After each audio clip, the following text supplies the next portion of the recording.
सभी साधनाएं दो रूपों में होती है। एक बाहरी साधनाएं होती है, एक आंतरिक। तो आंतरिक साधना और बाहरी साधनाओं में अंतर क्या है, मैं आपको स्पष्ट रूप से बता दूं। देखिए, जो साधना करते हैं उनके कन्फ्यूजन रहता है। देखिए, जिस साधना में जो है वो अपनी साधना को ही श्रेष्ठ मानता है, वो अलग बात है। लेकिन साधनाएं कौन सी उचित है, कौन सी अनुचित है, ये प्रश्न भी कभी कभी उठता है।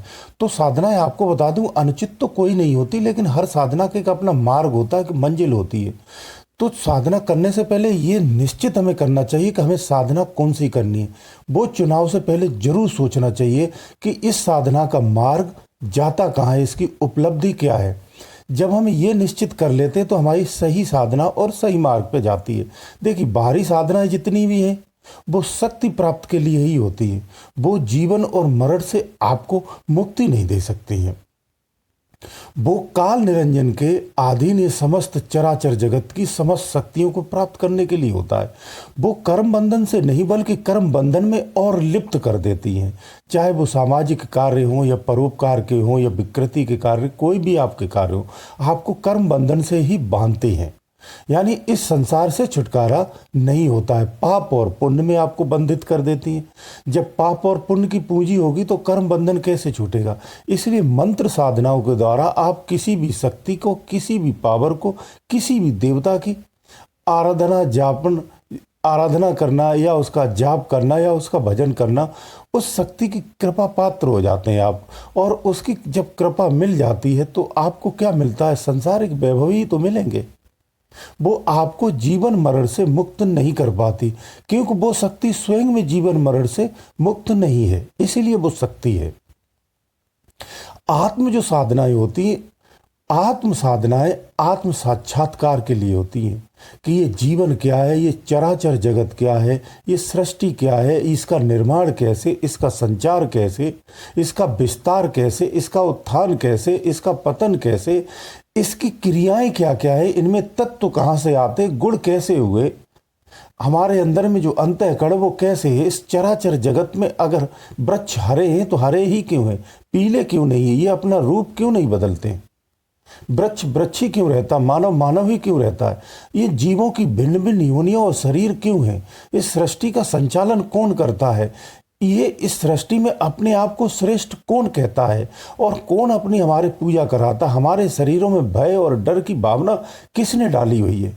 इतने सारे प्रश्न हैं कि अनगिनत प्रश्न हैं। इन सारे रहस्यों का, इस सारी सृष्टि के जो गुप्त रहस्य हैं, उनका कहाँ से पता चलेगा आपको। वो आत्म साधनाओं से पता चलता है। जो बाहरी साधनाएं होती हैं उनसे नहीं पता चलता है। बाहरी साधनाओं में तो जो होने वाली क्रिया हैं, इनमें अपने आप को लिप्त करना होता है। इसलिए बाहरी साधनाओं से आत्म साधनाएं उत्तम होती हैं। जो आत्म साधनाएं करते हैं वो स्वयं को ही नहीं, उस परम तत्व को भी जान जाते हैं। उसकी सृष्टि में संरचना कैसे है, ये वेदों के सिद्धांत कैसे हैं, ये वेदों के नियम क्यों हैं, वेद कैसे रचे, किसकी प्रेरणा से रचे गए, किसने रचाए हैं, और इनका वास्तव में महत्व क्या है, इनका पालन करने से हमें क्या प्राप्त मिलना है। ये सारी चीज़ें, ये सारे प्रश्न आपको आत्म साक्षात्कार से ही प्राप्त होते हैं। इसलिए जो आत्म साधनाएं करते हैं वो ही सबसे उत्तम साधनाएं होती हैं, और वास्तव में हमें उसी मार्ग पर ही चलना चाहिए। यानी जीवन का जो यथार्थ सत्य है वो आत्म साधना से ही प्राप्त हो सकता है। बाहरी साधनाओं से कदापि प्राप्त नहीं होता है, क्योंकि बाहरी साधना तो उसी परम तत्व की बनाई सृष्टि है। उस सृष्टि को कैसे बनाया वो भी आप बाहरी साधनाओं से नहीं जान सकते हैं। उसने जो खिलौने, जो साधन आपको बना के दिए हैं, आप तो उसमें जाकर के भ्रमित हो रहे हैं। यानी किसी ने आपको खिलौना दिया है, आप उस खिलौने के लिए जप तप और दिन रात लगे हुए हैं उसको प्राप्त करने के लिए। अंत में उसे प्राप्त करने के करोगे भी क्या, आपको तो मर जाना है, फिर क्या होगा तुम्हारे लिए। चंद दिन की जो जिंदगी थी वो इन शक्तियों को प्राप्त करने के लिए नहीं, इन वैभवों को प्राप्त करने के लिए नहीं। इन वैभवों के आप क्या करेंगे। आप बहुत नाम, बहुत पैसा, बहुत रुतबा, बहुत सम्मान कमा लेंगे, उससे क्या प्राप्त, क्या हासिल होना आपका। आपका जन्म मरण तो नहीं मिटेगा ना, आपके कष्ट क्लेश तो नहीं मिटेंगे ना। आपको वही मरना है, वही स्थान पे, इसी मिट्टी में मिलना है जो एक सामान्य व्यक्ति होता है। तो ऐसे धन और वैभव और ऐसे यश की क्या आवश्यकता पड़ गई आपको? इसी को विस्मृति कहते, या इसी को हम भ्रम, इसी को अज्ञानता भी कहते हैं, जहां हमने सुरत निरत के वीडियो में आपको बताया हुआ है। हमें ऐसी स्थिति में नहीं जाना, हमें उस परम तत्व को पाना है जिसने इस सृष्टि को रचाया, इस सृष्टि को चलाया है और चला रहा है, जिसमें वो ऊर्जा के रूप में समाहित है। ऐसी सृष्टि को चलाने वाला जो सबका मुखिया है, यानी इस काल निरंजन का भी मुखिया है।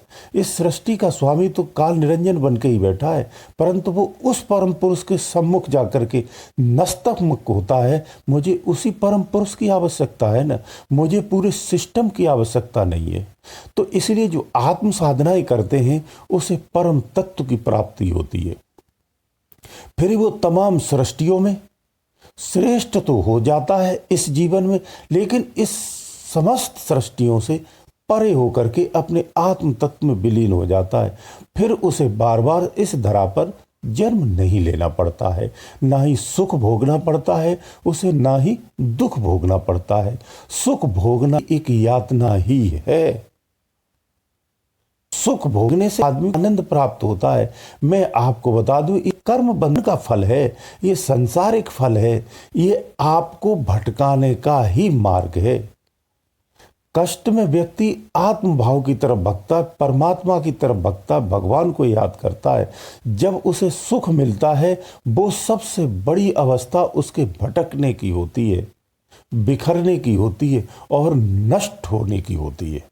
इसलिए सुख जो होता है संसार में सबसे खतरनाक और दयनीय होता है, जिसे हम बड़े ही चाव से प्राप्त करने का प्रयास करते हैं, और सदा हर जीव सुख की कामना से ही समस्त संसार में कार्य करने में लगा रहता है। परंतु यही दुख तो हमें भटकाता है। जब आपका दुख नहीं होगा तो आप भगवान को याद करेंगे। इसीलिए जो आत्म साधनाएं करते हैं वही सबसे उत्तम होते हैं, वो पुरुष से उत्तम पुरुष हो जाते हैं और अंतिम समय तक परम तत्व में विलीन हो जाते हैं। इस संसार को सदा सदा के लिए त्याग देते हैं। इस संसार में आप या आपके लिए ये संसार तभी तक है जब तक आप अज्ञानमय हैं। तो हम अज्ञानमय भावना को कैसे मिटाएंगे? वो आत्म साधना से ही मिटाएंगे। जब तक इस संसार को ही सच मानते, इसी संसार में जीते, इसी संसार की शक्तियों के अधीन होकर के उन्हीं को पूजते, उन्हीं के नतमस्तक पड़े हुए हैं और उन्हीं की सेवाओं में लगे हुए हैं, तब तक आपका कल्याण नहीं हो सकता है। ये समस्त भव बंधन ही है। इन सब से निकलना है तो आपको आत्म साधना ही करना चाहिए, आत्म ध्यान करना चाहिए। इसलिए सबसे श्रेष्ठ मार्ग आत्म मार्ग ही है, आत्म साधनाओं का ही मार्ग है। जो साधक इस साधनाओं को करते हैं वो सदा सदा के लिए इस जगत से परे हो जाते हैं, जीवित जीवित इस संसार से परे हो जाते हैं। वो अपनी काया, अपनी माया, इस सृष्टि के संचारण के समस्त प्रश्नों को जान जाते, जड़ और चेतन के रहस्य को जान जाते, संसार की उस वास्तविकता को जान जाते हैं जिस वास्तविकता की डोर में सारा संसार बंधा हुआ है। उसे पूर्णतः पता हो जाता कि भव बंधन क्या है, परमात्मा क्या है, मैं कौन हूं, मेरी अवस्थाएं क्या है। ये भाव बंधन में आप अपनी अवस्थाओं को नहीं रोक सकते हैं। कितनी भी आपके पास शक्ति आ जाए, वो शक्ति आपने जो मांगा सिर्फ वही दे सकती, उसके अलावा और वो कुछ नहीं कर सकती। उनके पास ऐसा कोई पावर नहीं होता है, क्योंकि वो स्वयं में भाव बंधन में बंधी हुई हैं। ये जीव की ही अवस्थाएं होती हैं, चाहे वो देव की अवस्था में हो, प्रेत की अवस्था में, भूत की अवस्था में हो, या मानव की अवस्था में, या वनस्पतियों की अवस्था में हो, या कीट पतंगों में। ये समस्त जीव आत्माएं ही हैं। जब जीव आत्माएं आत्म साधना में रत हो जाती हैं तो वो परमात्मा स्वरूप हो जाती है। तो हमें परमात्मा स्वरूप बनना है, आत्म स्वरूप को बदल करके। जब तक हम आत्म स्वरूप में हैं, परमात्म स्वरूप में नहीं हो पाते हैं। जब आत्म स्वरूप में पहुंच जाते हैं तो परमात्म स्वरूप हो जाते, तो हम आत्म स्वरूप न रह करके जीव आत्म स्वरूप में रहते हैं। इसीलिए हम तमाम भ्रमित होकर के अज्ञानता में तमाम साधनाओं और तपस्याओं में और शक्तियों को पाने में लगे रहते, इसी में अपने जीवन को नष्ट कर देते हैं। इसीलिए ये साधनाएं नहीं, हमें आत्म साधना ही करनी चाहिए। यही सबसे उत्तम साधनाएं हैं। अंतर में, यानी अंतर में जो ध्यान लगा करके सफ़र करता है, अंतर में जो मनन करते हुए उस परम तत्व के लिए चलता है, वही श्रेष्ठ पुरुष है। गुरुदेव दयालु, गुरुदेव दयालु।